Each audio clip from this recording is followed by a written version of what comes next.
పనిలో మనం విజయాన్ని చేకూర్చవచ్చు అనేది మనం తెలుసుకొని ఇక్కడ మనం దాన్ని ప్రాక్టికల్గా మనం ఆచరించాలి. అందుకోసం మనం ఏం చేయాలంటే ముందు ఈ థియరీని బాగా అర్థం చేసుకోవాలి. చాలా సింపుల్గా ఉంటుంది ఈ థియరీ. ఇక్కడ అందరూ కూడా ఏదైనా ఒక పని చేయాలనుకున్నప్పుడు ఎలా భావిస్తారంటే నాకు ఈ పనిలో సక్సెస్ రావాలి అని మనం ఆలోచిస్తాం. ఎప్పుడైతే ఈ పనిలో సక్సెస్ కావాలి అని మనం ఆలోచిస్తుంటామో ఇప్పుడు మనకు అర్థమైంది ఈ పనిలో మనకు ఆటంకాలు ఉన్నాయని మనం ఒప్పుకొనే మనము ఈ పని నాకు సక్సెస్ కావాలంటాం. ఉదాహరణకి ఒక స్టూడెంట్ చదివేటప్పుడు నాకు 100 మార్కులు కావాలి అంటాడు. అలా ఎప్పుడు అనుకోకూడదు.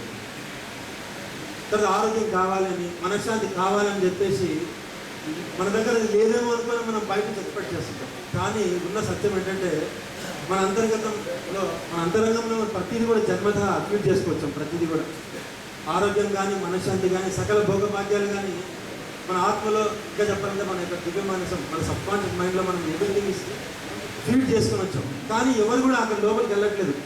అందరూ కూడా పైనే ఆలోచిస్తున్నాము. పైన ఆలోచించేటువంటి మీద మనము లాజికల్ బ్రెయిన్ అంటాం. ఈ లాజికల్ బ్రెయిన్ ఏం చేస్తుందంటే ఒక పని నేను చేయాలనుకున్నప్పుడు ఇది నా వల్ల అవుతుందా, నా వల్ల కాదు కదా, దీనిలో ఎంతోమంది ఇన్వాల్వ్ అయినారు, వాళ్ళందరినీ ఇంప్రెస్ చేయడం ఎలా అని చెప్పేసి ఇలాంటి ఎన్నో నెగిటివ్ థాట్స్ చేస్తూ ఉంటుంది.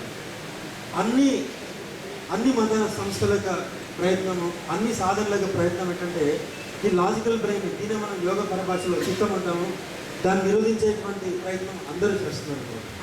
దానికోసం మనం మెడిటేషన్ చేసుకోవచ్చు, మనం యోగా చేసుకోవచ్చు, ఎన్నో రకాల సాధనలు మనం చేసుకోవచ్చు. ఎప్పుడైతే మీరు ఈ లాజికల్ బ్రెయిన్ స్టార్ట్ చేస్తారో అప్పుడు మీకు అనలాజికల్ థింకింగ్ స్టార్ట్ అవుతుంది. ఈ అనలాజికల్ థింకింగ్ ఎలా ఉంటుందంటే ఏదైనా ఒక పని నేను చేస్తున్నప్పుడు కష్టంగా నేను చేసి తిరుగుతాను, నాకు సక్సెస్ ఉంది, నాకు సక్సెస్ అయ్యింది అని చెప్పి నేను ఆలోచన చేస్తూ ఉంటాను. కానీ అనలాజికల్ బ్రెయిన్ ఎలా థింక్ చేస్తుందంటే ఏదైనా ఇది కావాలనుకున్నప్పుడు ఇది person, place, things, event, time మీద డిపెండ్ కాదు, రిజల్ట్ ఎప్పుడు హోల్డ్ చేస్తూ ఉంటుంది. సపోజ్ ఒక పనిలో మనం సక్సెస్ కావాలనుకున్నప్పుడు సక్సెస్ అయిన తర్వాత ఎలా మనం సెలబ్రేట్ చేసుకుంటున్నామో దాన్ని చాలా కన్స్ట్రక్టివ్గా ఇది హోల్డ్ చేస్తుంది. ఎప్పుడైతే మీరు ఒక పనిలో సక్సెస్ అయినట్టు మీరు నిర్మాణాత్మకంగా ఊహించుకుంటారో అది ఖచ్చితంగా మన నుదుటి మీద పడిపోతుంది. దాన్నే మనము బ్రహ్మరాత్ర అంటాము, దాన్ని మనం మార్చలేము. కానీ ఎప్పుడైతే మీరు నాకు ఇలా సక్సెస్ అయ్యింది, ఇలా నేను ఆనందంగా ఉన్నాను అని ఏమి కావాలనుకున్నా సరే ఈ వర్తమానంలో ఈ క్షణమే దాన్ని అనుభవిస్తున్నట్టు హోల్డ్ చేస్తే అది తలరాతగా